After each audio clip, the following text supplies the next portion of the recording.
ఇక varicose veins నుండి విముక్తి పొందండి. ఎవిస్ వాస్కులర్ సెంటర్ ఇప్పుడు మన KPHP లో గ్రాండ్ ఓపెనింగ్ ఏప్రిల్ 4వ తేదీన. ఎవరికైనా పాము కనిపిస్తే చాలు వెనక్కి తిరిగి చూడకుండా ఆమడ దూరం పరిగెడతాం. పామును చూస్తే ప్రతి ఒక్కరికి కాళ్ళు గజగజ వణికిపోతాయి. సాధారణంగా పాము కనిపిస్తే చంపేయడం, పారిపోవడం చేస్తూ ఉంటాం. అదే పాము పొరపాటున ఇంట్లోకి ప్రవేశిస్తే తట్టా బుట్టా సర్దుకొని ఇంటిని ఖాళీ చేసేస్తాం.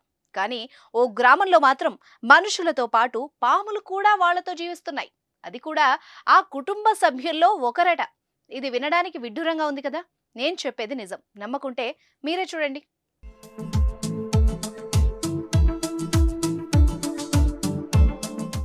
మహారాష్ట్రలోని షోలాపూర్ జిల్లా షేట్పాల్ అనే ఓ గ్రామం ఉంది. అక్కడ 2600 కుటుంబాలు నివాసం ఉంటున్నాయి. ఇక్కడ గ్రామంలో మనుషులున్నట్టు రకరకాల పాములు, విషపూరితమైన నాగుపాములు కూడా ఉన్నాయి. ఇక్కడ అందరి కుటుంబంలో పాములు చాలా ముఖ్యమైనవి. ఈ గ్రామంలో పిల్లలు పాములతో ఆడుకుంటారు.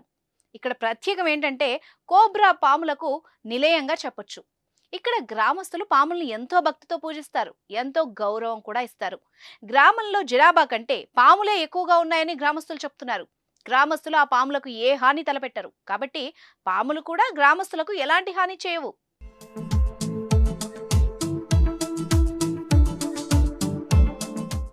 మరో విశేషం ఏంటంటే పాములు ఇళ్లలోనే నివసిస్తాయి, ఇంట్లోకి వస్తాయి, వంటగది, బెడ్రూమ్ ఇలా అనేక చోట్లకు వస్తాయి. ఈ ఊర్లో పాముల్ని కుటుంబ సభ్యులుగా పరిగణిస్తారు. అందుకే ఇల్లు కట్టేటప్పుడు పాములు ఉండేందుకు వీలుగా ఇంటి లోపల బొరియలను ఏర్పాటు చేస్తారు. ఇంట్లోని పిల్లలు కూడా ఈ పాముల్ని చూసి భయపడకుండా వాటితో కలిసిపోతారు.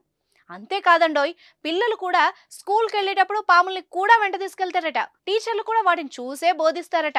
ఈ గ్రామంలోని పిల్లలు పాములంటే అస్సలు భయపడరు. ఎందుకంటే పాములు జనాల మధ్యనే పెరుగుతున్నాయి. అందుకే పిల్లలు పాముల్ని మెడలో వేసుకుని తిరుగుతారు. ఇందుకు సంబంధించిన ఫోటోలు సోషల్ మీడియాలో వైరల్ అవుతున్నాయి.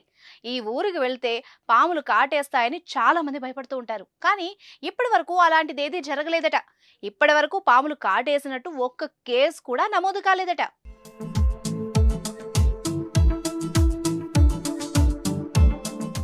సుమన్ టీవీలో మీ పర్సనల్ అండ్ బిజినెస్ ప్రమోషన్స్ కోసం కింది నెంబర్కి కాంటాక్ట్ చేయండి.